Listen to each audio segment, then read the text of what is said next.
স্বাস্থ্য অধিদপ্তর জানে না বাংলাদেশে বছরে কত মানুষ সাপের দংশনে আক্রান্ত হয়।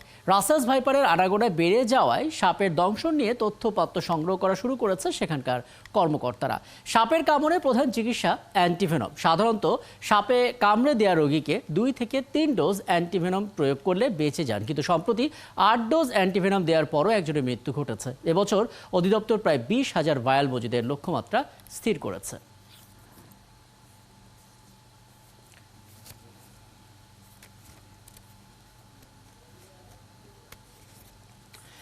আমরা আসলে আলাপ করব, তবে তার আগে সাপের কামড়ে যে অ্যান্টিভেনম নিয়ে কথা বলছি, সেই অ্যান্টিভেনম কোন সাপের জন্য কী ধরনের ভূমিকা রাখে একটা ধারণা দেওয়ার চেষ্টা করি।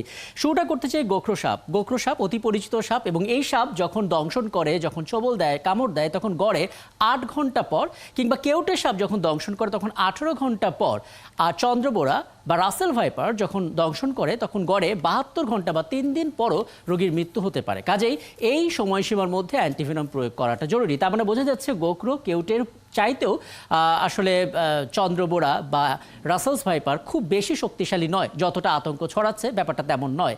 ওদিকে বলা হচ্ছে এই সাপের কামড় বা দংশনের পর দ্রুত অ্যান্টিভেনম ইনজেকশন দিতে হবে, এবং অ্যান্টিভেনমের তখন অ্যান্টিবডি যেগুলো আছে সেই অ্যান্টিবডিগুলো বিষকে নিষ্ক্রিয় করে দেবে, যার ফলে আক্রান্ত ব্যক্তির জীবন বা অঙ্গ প্রত্যঙ্গ বেঁচে যাবে। আরেকটি বিষয় হচ্ছে, এই সাপ কামড়ানোর পর একজন রোগীকে 10 ডোজ করে অ্যান্টিভেনম ইনজেকশন দিতে হয়, এবং 10টি ভায়াল মিলে মূলত একটি ডোজ হয়ে থাকে।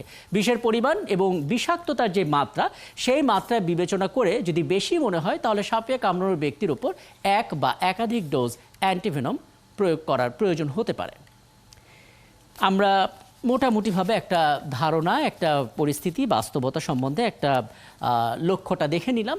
এরপর যে একটু জানিয়ে রাখার চেষ্টা করি যে দেশে বর্ষাকাল এলেই গ্রামাঞ্চলে মানুষের কাছে আতঙ্কের বিষয় হয়ে ওঠে সাপের দংশন, এবং বিষধর মানেই দংশনে হরহামেশাই মানুষের মৃত্যু হয়। স্বাস্থ্য মন্ত্রণালয় 2022 সালে সমীক্ষায় দেখা গেছে বাংলাদেশে প্রতি বছর প্রায় 4 লাখ মানুষ সাপের কামড়ের শিকার হয়, যার ফলে 7,500-এরও বেশি মানুষের মৃত্যু হয়।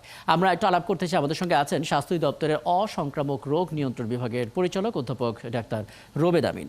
ডাক্তার রোবেদ আমিন, আপনাকে আমন্ত্রণ জানাচ্ছি এবং অনেক ধন্যবাদ জানাচ্ছি আপনি আমাদেরকে সময়টা দিচ্ছেন। সাপে কাটা রোগীর প্রয়োজনের সময় অ্যান্টিভেনম পায় না, এমন একটা অভিযোগ আমরা শুনি মাঠে কাজ করতে গেলে। এই যে অ্যান্টিভেনম পাওয়া না পাওয়া কিংবা পড়ে পড়ে মেয়াদ নষ্ট হয়ে যাওয়া, এর পেছনে আমরা কি সরকারের কেন্দ্রীয় ডেটাবেজ না থাকা বা জনস্বাস্থ্য কর্মসূচি পর্যাপ্ত না থাকাকে দায়ী করতে পারি কিনা, বা আপনি কিছু যুক্ত করবেন কিনা? দেখেন, আমাদের এখানে যে সর্বদংশনের ইতিহাসগুলো, এই ইতিহাসগুলো তো ইভেন ডাক্তাররাও অনেকদিন থেকে ম্যানেজ করতেছিলেন না। এটা তো ম্যানেজ করতেছিল আমাদের ওঝারা, তান্ত্রিকরা, তাই না? এটার যে একটা বৈজ্ঞানিক পদ্ধতিতে চিকিৎসা আছে, এটাই তো আমাদের অনেকে জানতো না। কিন্তু তার মধ্যেও আমরা যেটা করেছি যে 1990 সালের পর থেকে যেখানে গবেষণা হয় সর্বদংশন নিয়ে, তারপর থেকে আমরা চেষ্টা করেছি যে আমাদের অ্যান্টিভেনম যেন অ্যাভেলেবল থাকে আর কি। তো এখানে কতগুলো বৈশিষ্ট্য আমি আপনাদেরকে বলি। যেমন ধরেন, অনেক ধরনের ভুল ভ্রান্তিক ধারণা মানুষের মধ্যে থাকে। এই যে আপনি কতগুলো সময়ের সূচির কথা বললেন না, 8 ঘন্টা, 18 ঘন্টা, 72 ঘন্টায়, এই ধরনের তথ্যগুলো আসলে সঠিক না। তার কারণটা হচ্ছে, যখন স্নেক বাইট হয়, সর্পদংশন হয়, এটা আপনার কিসের উপর কামড় দিয়েছে তার উপর কথা। সাধারণত চামড়ার নিচে বাইটটা হয়, কিন্তু যদি এমন হয় চামড়ার নিচে আপনার ভেইনে বাইট হয়ে যায়, তাহলে তো আপনি 1 ঘন্টার ভিতরে মারা যেতে পারে মানুষ, তাই না?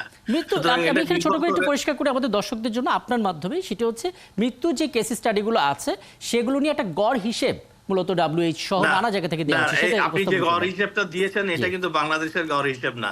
আমি আবার বলি, যারা নিউরোটক্সিসিটি হয়, এটা তো 1-2 ঘন্টার ভিতরে নিউরোটক্সিসিটি হয়ে মানুষ মারা যেতে পারে।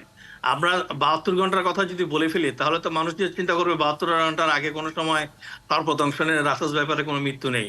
সুতরাং এই তথ্যগুলো সঠিক তথ্য না। সঠিক তথ্য আমাদেরকে দেওয়ার চেষ্টা করতে হবে। এটার জন্য কোনো টাইম ফ্রেম বেঁধে আপনি কথা বলতে পারবেন না। এটা বলতে হবে অতি দ্রুত, যত দ্রুত। এখন যদি সেটা আপনার 5-10 মিনিটের ভিতরে কেউ নিয়ে আসে, তারপরে যেমন অ্যান্টিভেনম দেওয়া সম্ভব, আবার 3 ঘন্টা পরে নিয়ে আসলেও কিন্তু অ্যান্টিভেনম দেওয়া সম্ভব, যদি তার সাইন সিমটম আসে।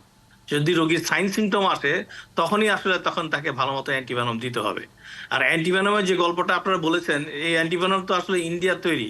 তো ইন্ডিয়ায় যেসব সর্পগুলো আছে, সেই সর্পগুলোর এগেনস্টে এগুলো তৈরি করা হয়েছে। ওদের যেটা কমন ক্রেট, সেটা তো আমাদের বাংলাদেশে কমন ক্রেট না। ওদের যেটা কমন কোবরা, সেটা তো বাংলাদেশে কমন কোবরা না। ওদের যে রাসেল ভাইপার অথবা চন্দ্রবোরা সাপের আমরা কথা বলছি, সেটা তো বাংলাদেশের সাপের সঙ্গে বৈশিষ্ট্যপূর্ণ না। এই জন্য যে অ্যান্টিভেনমটা আমরা এখন থেকে দিচ্ছি, এটা ক্রস রিয়েক্টিং অ্যান্টিবডি হিসাবে আমাদের এখানে কাজ করতে পারে, কিন্তু এটার কতটুকু কার্যক্ষমতা থাকবে এটা নিয়ে প্রশ্ন সবসময় থেকেই থাকবে। তারপরও আমাদের যেহেতু নিজস্ব অ্যান্টিভেনম নেই, সেহেতু আমরা ওটাকে অ্যাভেলেবল করার চেষ্টা করেছি এবং আমরা চেষ্টা করছি যাতে এটা সর্বত্র অ্যাভেলেবল করা যায়। একটা সময় মেডিকেল কলেজগুলোতে আমরা অ্যাভেলেবল এটা করতে সক্ষম হয়েছিলাম, কিন্তু গত কয়েকটা বছরে আমরা চেষ্টা করেছি যাতে একেবারে প্রান্তিক পর্যায়ে অর্থাৎ উপজেলা স্বাস্থ্য কমপ্লেক্সে যেন এটা অ্যাভেলেবল হয়। তো এই বছর আমরা যেটা করেছি সেটা হচ্ছে যে সমস্ত উপজেলা স্বাস্থ্য কমপ্লেক্সে অ্যাটলিস্ট 2টা ডোজ অর্থাৎ 20 ভায়ালের অ্যান্টিভেনমটাকে অ্যাভেলেবল করতে পেরেছি, যাতে মানুষজন ওখানে গেলে অতি দ্রুত যদি নিয়ে যেতে পারে তাহলে চিকিৎসাটা যেন দিতে পারে। কিন্তু এই হচ্ছে আরো কিছু মুশকিল আছে। প্রথমত, বাংলাদেশে চাহিদার তুলনায় সরকারিভাবে অ্যান্টিভেনমের যথেষ্ট সরবরাহ নেই, এই অভিযোগ আমাদের শুনতে হয়েছে। যেগুলো আছে সেগুলো আবার অনেকটা মেয়াদ উত্তীর্ণ, সেটাও আমরা জানি। আবার মেয়াদ সম্পন্ন অ্যান্টিভেনম থাকা সত্ত্বেও অনেক চিকিৎসক চিকিৎসা দেওয়ার সাহসটা পাচ্ছেন না। মানে এই বিষয়গুলো আসলে কতটা জানেন আপনারা? এগুলো আমাদের সমাজকে অনেক ওয়াকিবহাল আছে। একটা কথা বলি, যেমন ধরেন তথ্য, এখন ধরেন আমাদের এখানে সর্বদংশনের তথ্য আছে 4 লক্ষ এবং 75,000। এর ভিতর কোনটা রাসেস ভাইপার, কয়টা কোবরা, কয়টা ক্রিট, এইভাবে তো তথ্যগুলো আমাদের এখানে নাই। তথ্যের তো অভাব আছে, কারণ আমাদের এখানে যখন রিপোর্ট করা হয় তখন তো শুধুমাত্র সর্পদংশন এবং তার মৃত্যুর তথ্যটাই আপনার ডিএইচআইএসপিতে আসে। সুতরাং আপনি ওই তথ্যটা কখনো পাবেন না। এই জন্য সেন্টার থেকে আপনি কোথায় কতটুকু ডিমান্ড আছে, ওই ডিমান্ডটা আমরা পরিপূর্ণভাবে পাই না। সেজন্য আমরা সেন্টার থেকে অ্যাটলিস্ট 20,000 ভায়াল মতো কিনে যতদূর সম্ভব আমাদের মতো সাপ্লাই দেওয়ার চেষ্টা করছি। আমি আবারও বলি, দেখেন ইন্ডিয়াতে 50,000 মানুষ আপনার সর্বদংশনে প্রতি বছর নিহত হচ্ছে। তো ওদের যে ডিমান্ডটা আছে ওইটা ফুলফিল করার পরেই তো আমরা আসলে পাচ্ছি। সবচেয়ে লাকি যে ওরা ওদের ডিমান্ডটা পরিপূর্ণভাবে ফুলফিল করে না। তা নইলে তো আপনার এই অ্যান্টিভেনমটাও আমরা অ্যাভেলেবল করতে পারতাম কিনা সন্দেহ আছে। আমাদের যে ফার্মাসিউটিক্যালস কোম্পানি, ওরা তো আসলে কোনো অ্যান্টিভেনম তৈরি করে না। আমাদের স্নেক ব্যাট তাহলে বোঝা যাচ্ছে এখন এই রাসেলস ভাইপার নিয়ে যদি হইচই না পড়তো তাহলে তো আমরা আরো অনেক দিন অ্যান্টিভেনম ছাড়া এইভাবে থাকতাম, সিরিয়াসনেস ছাড়া। না, এটা এই তথ্যেও আবার একটা সমস্যা আছে। আমি বলি, আমরা 2018 সালে ভ্যানম রিসার্চ সেন্টার করেছি গভর্নমেন্টের তরফ থেকে। সেটা চট্টগ্রাম মেডিকেল কলেজে কাজ আছে। এটার কাজ হচ্ছে আমাদের যতগুলো সর্প আছে বিষধর, তাদের বিষগুলোকে সংগ্রহ করে গবেষণা করা। এটা তো অ্যান্টিভেনম তৈরি করতে পারবে না রিসার্চ সেন্টার, অ্যান্টিভেনম তৈরি করতে হবে তো ফার্মাসিউটিক্যালস কোম্পানিকে। কিন্তু ভ্যানম গুলো তো লাগবে এবং স্ট্যান্ডার্ড পদ্ধতিতে সংগ্রহ করতে হবে। সেই কাজটা কিন্তু ভ্যানম রিসার্চ সেন্টার করে যাচ্ছে এবং এই পর্যন্ত গত 4 বছরে আমরা প্রায় 845 মিলিগ্রামের মতো আমরা ভ্যানম গুলা কালেক্ট করতে পেরেছি। এটা ডব্লিউএইচও তে আমরা পাঠিয়েছি যে আমাদের কালেকশনটা ঠিক আছে বুঝতে কিনা। পারছি। নিশ্চয়ই এই আপডেট নিয়ে আরো একবার আপনার সঙ্গে কথা বলার সুযোগ আমাদের হবে এবং অনেক ধন্যবাদ, আপনি আমাদেরকে সময়টা দিয়েছেন। স্বাস্থ্য দপ্তরের অসংক্রামক রোগ নিয়ন্ত্রণ বিভাগের পরিচালক অধ্যাপক ডাক্তার রোবেদ আমিন আমাদের সঙ্গে যুক্ত ছিলেন।